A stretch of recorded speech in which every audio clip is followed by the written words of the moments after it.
నల్గొండ జైలుకి వెళ్ళావు. జైల్లో ఉన్నప్పుడు నయీం మనుషులు వచ్చాడా? వచ్చాడు. జగన్ అని ఒక అబ్బాయి వచ్చిండు జైలుకి. అంటే మాకు సామాన్ తీసుకొని వచ్చిండు ఆయన. ఆయన ఎవరో నాకు తెలియదు.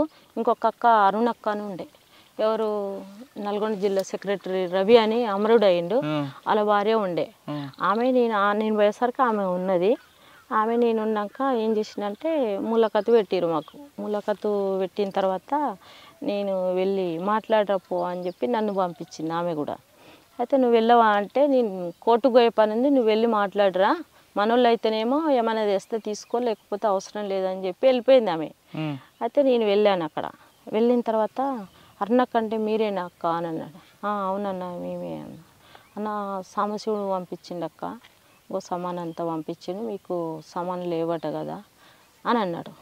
సామాన్ లేవని ఎవరికి చెప్పలేదే మేము అనేమో నేను. లేదక్క, సాంబశివుడు జైల్లో ఉన్న సమస్యలు వాళ్ళకి తెలుసు కదా, పార్టీ వాళ్ళకు పంపించిండు అని చెప్పి చాలా మూట ఒక చెద్దర్లా కట్టుకొని వచ్చిండు. కవర్ లేదేం లేదు, ఇంత పెద్ద చెద్దర్లా వరిచి ఆ చెద్దర్లో ఆడ పెట్టిరు అన్నట్టు. అందులో కొబ్బరి నూనె, బట్టలు, చెప్పులు, ఇక మా లేడీస్కి సంబంధించిన బ్రెడ్, బిస్కెట్ ప్యాకెట్స్ ఇవన్నీ ఉన్నాయి అన్నట్టు అందులో. అయితే మేము ఇవన్నీ ఎవరికి రాసియలేదు, మేము తేమని చెప్పలేదు, మా రిలేషన్ వచ్చినా మేము ఎవరికి ఏం చెప్పలేదు, నువ్వు ఎవరో మాకు తెలియదు అన్నా అని నేను అన్నా. లేదక్క పార్టీ పంపించింది, మీకు కావాల్సి ఉంటే ఓ లెటర్ చూడండి అంటున్నారు. లెటరు చూసినా ఏది చూసినా మాకు వద్దని చెప్పి పొద్దు నుండి సాయంత్రం దాకా ఉంచినాం ఆయన. అక్కడ సూపరింటెండెంట్ వచ్చింది. సూపరింటెండెంట్ పేరు ఏదో ఉండే. ఆ సూపరింటెండెంట్ వచ్చి ఏందిరా మరి ఏందమ్మా మరి ఇట్లా సంగతి, మరి తీసుకుపోతారా, మరి ఆయన రిటర్న్ పంపమ్మా అని ఆయన అన్నారు. మాకు తెలియదు సార్, ఆయన ఎవరో మేము తీసుకోము, వాళ్ళు మా మనుషులు అనేది అయితే మాకు నమ్మకం లేదు, మా పార్టీ అయితే రాదు ఇప్పుడున్న పరిస్థితి అని ఆయన చెప్పి రిటర్న్ పంపించాము. తీసుకోలేదు ఇక సామాను. ఆ జగన్ అంటాడు ఎవరో మాకు తెలియదు. నవీన్ మనిషి ఎలా తెలిసింది? నవీన్ మనిషి అనేది అంటే మాకు తర్వాతకి తెలిసింది. ఎవరు అంటే పార్టీ తరఫున వేరే మాకు లెటర్స్ రావడం వల్ల మనోళ్ళు ఎవరన్నా వచ్చిరా అని చెప్పి వాళ్ళు లెటర్ రాస్తే గిట్ల సంగతి, గిట్ల ఒక ఆయన వచ్చి గిట్ల మాకు సామాన్ తీసుకోమని ఇట్లా అది చేసిండు, ఇట్లా పొద్దుగాల నుండి సాయంత్రం దాకా ఇట్లా వెయిట్ చేయబెట్టినాము, మేము తీసుకోలేదు, రిటర్న్ పంపించినాము అని చెప్పినాం. వాళ్ళు మన వాళ్ళు కాదు, నవీన్ గారు పంపించినట్టుంది, మీరు అట్లాంటివి ఏమన్నా వస్తే తీసుకోకండి అని చెప్పి ఇక వాళ్ళు లెటర్ రాశారు సాంబశివుడు ఉన్నప్పుడు. అదన్నట్టు పరిస్థితి. జైల్లో ఎంతకాలం ఉన్నామా? నల్గొండలో 1 సంవత్సరం ఉన్న తర్వాతకి ఇక్కడ వచ్చి చెంచల్గూడలో ఉన్నా, మహిళా జైల్లో. అక్కడ ఉండేది, అక్కడ వాళ్ళు రాజిరెడ్డి భార్య నేను ఇద్దరం ఉండేది. రాజిరెడ్డి భార్య, ఇంకొక ఆమె స్నేహ అని ఉండే ఒక ఆమె. స్నేహ అంటే రాజిరెడ్డి కూతురు కదా? ఆ స్నేహ కాదు, అల్వాల్లో ఉండే ఆమె అమర్రాలు అయింది. ఇప్పుడు అమర్రాలు అయింది ఆమె. నేను పోయినాక ఒక 2 నెలలకు ఆమె వెళ్ళిపోయింది. తర్వాతకి నేను ఒకదాన్ని ఉన్న ఒక వారం 10 రోజులు ఉన్న క్రమంలో రాజిరెడ్డి వాళ్ళ వైఫ్ వచ్చింది, సుగుణ అని ఉంది. ఆమె నేను ఉన్నాము ఇక చాలా కాలమే ఉన్నాం, ఒక సంవత్సరం ఉన్నాము చెంచల్గూడ జిల్లా. తర్వాతకి మెల్లమెల్లగా కేసులు కొట్టేసినాక నేను ఇంటికి వచ్చినాక బెయిల్ ఏం లేదు, బెయిల్ తీసుకోలేదు. నా కేసులన్నీ కొట్టేసినాకనే బయటకు వచ్చిన. నేను వచ్చినాక ఇంటికి వచ్చినాక ఇక వీళ్ళంతా ఏంటంటే ఇక నా మీద బాగా మళ్ళీ వస్తున్నారు, నక్సలైట్లు వస్తున్నారు, మళ్ళీ కలుస్తున్నారు, మళ్ళీ ఏదో చేస్తున్నారు అని ఇక పోలీసు వాళ్ళు నాకు కాపలగాయడం, ఇన్ఫార్మర్లు వాళ్ళంతా వాళ్ళకి సమాచారం ఇవ్వడం, ఇక నాకు చాలా ఇబ్బంది అనిపించింది. అట్లే వీళ్ళు ఇంత టార్చర్ పెడుతురని చెప్పి కొన్నాళ్ళు వ్యవసాయం చేసిన నేను. మేమే నాగలు కట్టి నేనే దున్నేది. తర్వాతకి వీళ్ళు అయినా కూడా వాళ్ళు వదులుకోలేదు. తర్వాతకి నేను గుణగల్లో డ్యూటీ చేసేది. ఆడికి కూడా వచ్చిర్రు వాళ్ళు పోలీసు వాళ్ళు. ఆడికి కూడా వస్తే అంత బాగాలేదు అని చెప్పి ఇక నేను వేరే నాకు కాంటాక్ట్ ఉంటే అక్కడ లెటర్ రాస్తే, నువ్వు ఊర్లో ఉండకు ఇక వాడంతా ఇక నీ మీద అది పడ్డది, సరే వచ్చాయని చెప్పి ఇక లెటర్ వెళ్ళిపోయాను. ఇక నేను అంటే ఇక వేరే ప్రాంతంలో ఉన్న దళము అని ఏం లేను, వేరే ప్రాంతంలో రహస్యంగానే ఉన్న కొన్నాళ్ళు. తర్వాతకి తిరుమలగిరి వెళ్ళా. తిరుమలగిరి ఇది సూర్యాపేట అక్కడ ఉంటుంది చూడు, అరవపల్లి, అక్కడ ఏరియాలో దళం పెట్టాలని పార్టీ నిర్ణయం. పార్టీ నిర్ణయం కానీ నాకు పార్టీ నుండి లెటర్స్ వచ్చేది కానీ మధ్యలో నాకు ఏం చేసిరంటే ఆ పార్టీ ఏం చేసిందంటే ఒక ఆర్ఎంపీ ఇంట్లో ఉంచిరు వాళ్ళు నన్ను. అంటే 1+2గా తిరగాలని చెప్పి లెటర్ వచ్చింది. లెటర్ వచ్చినప్పుడు ఇక పార్టీ చెప్పిన పని నేను అమలు చేయాలి కాబట్టి నేను అక్కడికి వెళ్ళాను. అక్కడికి వెళ్ళినాక అక్కడ జరిగిన స్టోరీ ఏంటంటే ఒక 6 months నాకు అక్కడ ఏరియాలో పరిచయాలు కావాలంటే కొంచెం నేను అక్కడ ఉండాలి.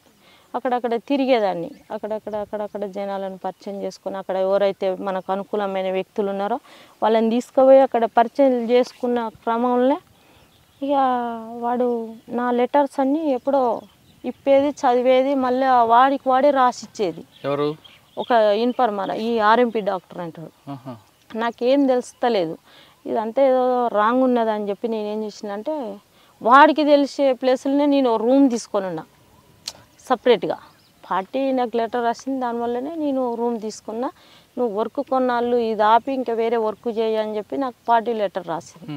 దానివల్ల ఏం చేసిందంటే నేను ఒక హాస్పిటల్లో నర్సు ట్రైనింగ్ చేసిన. అక్కడ మురళీధర్ సార్ అని ఉంటాడు, అక్కడ నేను నర్సు ట్రైనింగ్ చేసిన. నేను వండుకునేది తినేది ఎర్లీ మార్నింగ్ 7కి అట్లా వెళ్ళిపోయేది, మళ్ళీ నైట్ 7:30కి అట్లా వచ్చేది. అక్కడ వచ్చినప్పుడు ఏం చేసేదంటే నేనున్న ప్లేస్ ఎవరికి తెలియదు. ఇంకా మీరు తిరుమలగిరిలో ఉన్నప్పుడు ఒక ఆర్ఎంపీ డాక్టర్ దగ్గర ఉన్నారు. ఆర్ఎంపీ డాక్టర్ మీకు తెలియకుండానే అంటే మీరు రాసిన ఉత్తరాలు ఆయనే ఆన్సర్ ఇస్తూ మీకు పక్కదో పట్టించాడు. మరి ఆ విషయం ఎప్పుడు కనిపెట్టారు మీరు? అంటే నాకు ఫీవర్ వచ్చింది. ఫీవర్ వస్తే నేను వేరే అన్నకు చెప్పినుంటే ఇట్లా ఫీవర్ వచ్చింది, పరిస్థితికి ఇది, నాకు లెటర్లు ఒకటి రాస్తే ఒకటి ఆన్సర్ వస్తుంది, నాకేం అర్థమవుతలేదన్నా అని ఆ అన్నతో చెప్పినట్టు. అన్న ఏం చేసిండు, సరే ఫీవర్ వచ్చింది కదా నేను చూపిస్తారా అని చెప్పి ఆయన తీసుకెళ్ళండి. నన్ను తీసుకెళ్ళి మేమిద్దరం కలిసి వస్తున్నాం. అంతకుముందే ఇద్దరిని పట్టించిండంట, ఆ విషయం మాకు తెలియదు. అలాంటప్పుడు ఏంటంటే అన్న నేను ఇద్దరం బండి మీద పొద్దుగాల రెడీ అయ్యిండు, నేను వచ్చి తోలుకొని పోతా అని చెప్పి ఆ అన్న అన్నాడు. నేను అన్నీ చదువుకొని బయటకు వచ్చిన. అప్పుడు ఆర్ఎంపీ డాక్టర్ మా దగ్గరకు వచ్చిండు. నువ్వు వెళ్ళన్నా, మేము వెళ్ళిపోతా, నాకు హైదరాబాద్కి వెళ్ళిపోతే వెళ్తే బాగాలేదు, మళ్ళీ వస్తా నేను అని చెప్పి ఆర్ఎంపీ డాక్టర్తో అన్నా. వెళ్ళక్క ఏం కాదు వెళ్ళు అని చెప్పి ఆయన అన్నాడు. నువ్వు వెళ్తే మేము వెళ్తామన్నా అంటే ఆయన వెళ్ళలేదు. వెళ్ళక అక్కడే నిల్చున్నాడు. ఈ అన్న టీచర్ అన్నట్టు నాతో పాటు నన్ను. టైం అవుతుంది నేను మధ్యాహ్నం వస్తా అని చెప్పిన. రారా ఇక మనం పోదాందా అని చెప్పి ఇక ఆయన బండి మీద ఎక్కిన. ఆయన బండి మీద ఎక్కి ఇక్కడ నుండి ఆ తండంతా పోయినామో లేదో అక్కడ పట్టేసుకున్నారు పోలీసు వాళ్ళు మమ్మల్ని ఇద్దరిని పట్టుకొని తీసుకెళ్ళారు. ఆయన నన్ను బాగా ఇంటర్గాషన్ చేశారు. అక్కడికి పోయినాక మాకు ఎలాంటి సంబంధాలు లేవు, ఏది లేదు, నాకు హెల్త్ బాగాలేక వీళ్ళు ఇంట్లో ఉన్నా అని చెప్పి నేను అక్కడ చెప్పిన తర్వాత మరి ఈయన ఎట్లా పరిచయం అంటే ఈయన నాకు గతంలో పరిచయము. దానివల్ల ఆయన మీ ఇంటికి వస్తాను కొద్ది రోజులు ఉంటా, నాకు హెల్త్ బాగాలేదని అంటే సరే అని చెప్పి తోలుకోబోతున్నాడు. ఆయనకి ఎలాంటి సంబంధాలు లేవు అని చెప్పి నేను అన్న తర్వాత పోలీసు వాళ్ళు తీసుకుపోయారు, చౌటుప్పల్కి తీసుకుపోయారు. అక్కడ కూర్చోబెట్టి నైటు ఇంకిద్దరిని పట్టుకొచ్చారు మా వాళ్ళని తీసుకొచ్చినాక వీళ్ళంతా మమ్మల్ని మాట్లాడుకొని ఇస్తలేరు. ఇదంతా ఎక్కడికి వెళ్ళి వచ్చింది ఏందని చెప్పి ఇక నాకు ఏం అర్థం కాలే. తర్వాతకి క్రాంతి అని ఒక అబ్బాయి ఉంటాడు, మొండి గౌరెల్లి, ఈ మందన్ గౌరెల్లి. ఆ అబ్బాయిని అడిగా నేను, ఏంది నువ్వు ఎక్కడికి వచ్చినావు అంటే నేను పలానా భిక్షపతి ఇంటికి వచ్చిన, తుపాకులు అక్కడే పెట్టినాక నీకోసం తీసుకొచ్చినాము, మేము అక్కడే పెట్టినాము అంటే కనీసం నాకన్నా ఇన్ఫర్మేషన్ ఇవ్వవా అది అని నేను అన్నా. అప్పుడు నాకు తెలిసింది అన్నట్టు వీడే మొత్తం దీనికి సూత్రధారి అని చెప్పి ఆర్ఎంపీ డాక్టర్. అప్పుడు తెలిసింది, పార్టీ కూడా అప్పుడు గుర్తించింది, వాని వల్లనే ఇట్లా నష్టపోయినామని చెప్పి. అప్పుడు ఒక 9 మంది అది అయ్యారు. మామూలుగా పని చేసుకునే వాళ్ళు కూడా మాకు ఇట్లా మాతో మాట్లాడిన వాళ్ళని కూడా తీసుకుపోయి లోపలేసారు. అక్కడ నల్గొండ జైల్లో ఉన్నా కొన్నాళ్ళు, మళ్ళీ నల్గొండ జైల్లో ఉన్నా. ఇక ఆడికెళ్ళి ఇక మళ్ళీ ఇక నేను వేరే వెళ్ళిపోయాను. ఇక బెయిల్ తీసుకొని వచ్చినాము, బయట ఉండి కొన్నాళ్ళు తిరిగినాం కోర్టుకు, భువనగిరి కోర్టుకు వెళ్ళేది.